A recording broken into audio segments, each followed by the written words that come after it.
今回はこのような容器入りのソイキャンドル作りに必要な材料と道具と私がそれぞれどこで購入しているかなどをご紹介していきたいと思います。ソイキャンドルを作ってみたいっていう方や作ってるけどどこで買えばいいのかなって思っている方はぜひ参考にしてみてください。まずソイキャンドル作りに必要な材料と道具に分けて紹介していきます。まず1つ目に、メインのワックスです。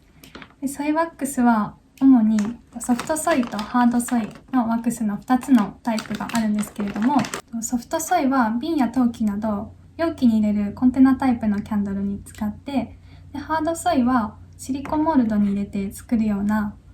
型崩れしやすいキャンドルだったり、あとは自立式のピラーキャンドル、他にはサシェのような飾り用のキャンドルに使われることが多いです。他にも産地ごとに種類があり、定番のアメリカ産のワックスから表面がマットに仕上がるイギリス産のワックスだったり、他にも国産の様々なワックスなどがあるので好みによって選んでみてください。で、容量としてはこれぐらいの 300g から購入可能なサイトが多いので、初めは少量で試してみて、たくさん使うようになってからこのように 1kg、5kg とどんどん増やしていって、で販売を考えている方だったら 23kg ぐらいのカートン単位で購入することもできるので、それがお得だと思います。私は亀山キャンドルさんで購入することが多いです。次にアロマオイルです。香料や精油などのアロマオイルなんですけれども、香りのないキャンドルを作りたい場合は使わなくても大丈夫で、香り付けをしたい方はこのようにキャンドル用の香料を買うか、エッセンシャルオイル、精油ですね。精油で香り付けをすることもできます。私は香料も精油も両方使うんですけれども、キャンドル用の香料はキャンドルの材料が揃っている亀山キャンドルだったり、ベッキーキャンドルで好きな香りを見つけて購入しています。亀山キャンドルは南青山に実店舗があるので、香りを直接嗅げるのでよくそこで購入していて、ベッキーキャンドルはオフラインの店舗は今はないんですけれども、香料のテスターを注文できるのですごくおすすめです。で、精油を購入する場合は店舗だと無印良品だったり、生活の木やニールズヤードも有名です。で、オンラインでもオーガニックなアイテムを取り扱っているiHerbやAmazon でも購入可能です。で、香料かエッセンシャルオイルかどちらかを使うか迷う方は他に記事を書いているのでぜひ参考に見てみてください。これもいつか動画にしようと思ってます。3つ目は炎を灯す芯と芯を固定する座金とあと座金シールになります。で、最悪座金と座金シールはなくても大丈夫です。で、芯と座金に関しては、ソイワックスと同様に亀山キャンドルだけ買うのがおすすめです。で、キャンドル作りが初めてでそんなたくさんはいらないよっていう方は、Amazon や楽天で芯と座金がセットになっているものがこのように売っているのですごくおすすめです。で、結構長さも15センチぐらいで長いので、自分の好きなキャンドルを作るときにこのサイズにカットして使えるようになっていて、芯をロウ引きといってロウでコーティングするんですけれども、それももうすでにしてあるものが多いのですごくおすすめです。で、私も初めてキャンドルを作ってみたときはこれをちょっとだけ使っていました。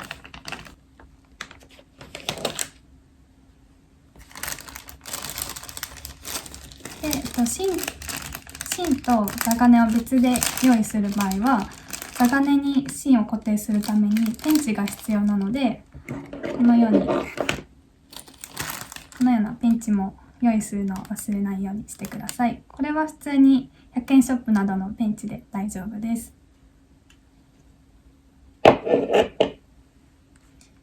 で、次に、容器になります。容器はガラスだったり陶器などが使えるんですけど、最初はガラスの方が用意しやすいと思います。お家で使い終わったジャムの空き瓶、このようなものを使ってみたり、あとは100円ショップなどで耐熱の厚さがあるピンが種類豊富であるので、それもおすすめです。これはちょっとちっちゃいんですけど、これはセリアで買いました。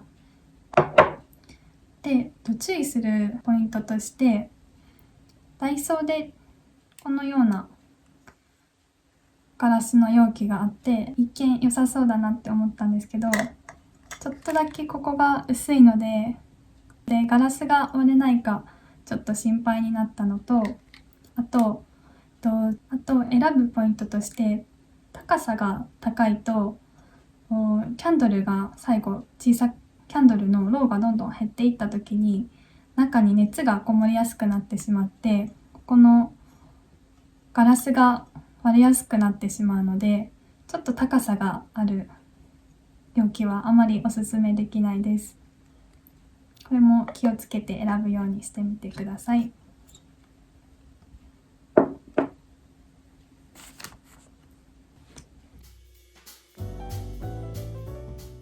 ここからはキャンドル作りに必要な道具と電子器具についてご紹介します。先ほどのキャンドルの材料に関しては、キャンドル専門のお店で買うのをおすすめするんですけれども、ここからの道具に関しては Amazon や楽天などの普段家電などを買うところで購入するのをおすすめします。キャンドルの材料が揃うサイトでも売ってるんですけれども、種類が少なくなってしまうので、好みのものを選びたい方は断然自分の好きなものを他で探すことをおすすめします。まずは IH のクッキングヒーターです。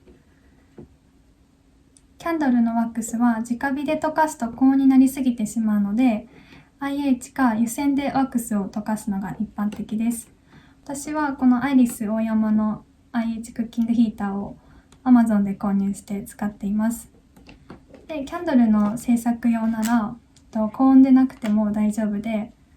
このように一般的な160から200度くらいの温度が使えれば大丈夫です。で、次にホーロー鍋、ミルクパンです。お鍋は IH 対応のものなら何でも大丈夫です。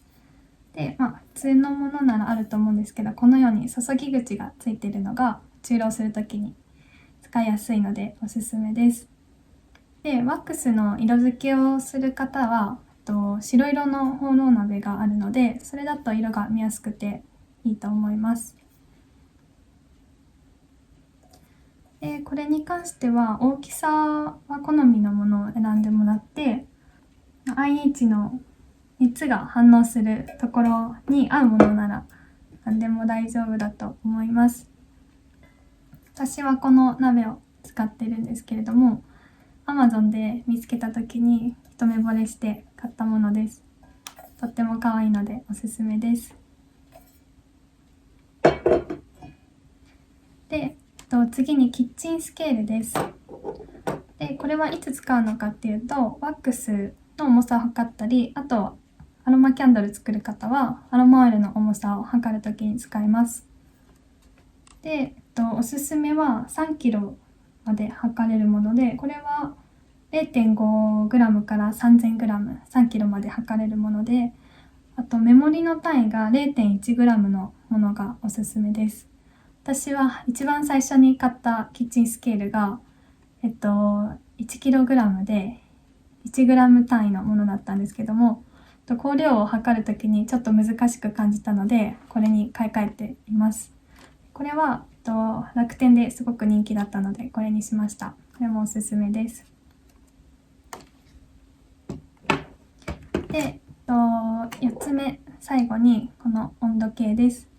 これはクッキング用の温度計なら何でも大丈夫で、ワックスの温度を測るときに使います。で、ワックスの温度を測るときっていうのは、溶かしながら何度まで溶かすかっていうのと、あと香料を入れる場合はアロマオイルを入れる適切な温度があるので、それを測るとき、あとは瓶に注入するときの適切な温度があるので、それも測るときに使います。で、この温度計の測る部分っていうか長さが長すぎると鍋に立てかけられない場合があるので、ちょっと注意が必要でして、私もこのお鍋に立てかけるとちょっと安定しなくなってしまうので、ここにクリップをつけてこのようにして使っています。なのでちょっと心配な方はここの長さがちょっと短めというか、もう少し短いのにするのをおすすめします。これで以上となります。ソイワックスやキャンドルの芯など、キャンドルの材料が購入できるおすすめのショップやオンラインサイトは他の記事で説明しているので、それもよかったらぜひ見に来てください。でそれに関しても後日動画にしてみようと思っています。次回の動画ではソイキャンドルの作り方を紹介できればと思っています。ぜひ見に来てください。バイバーイ。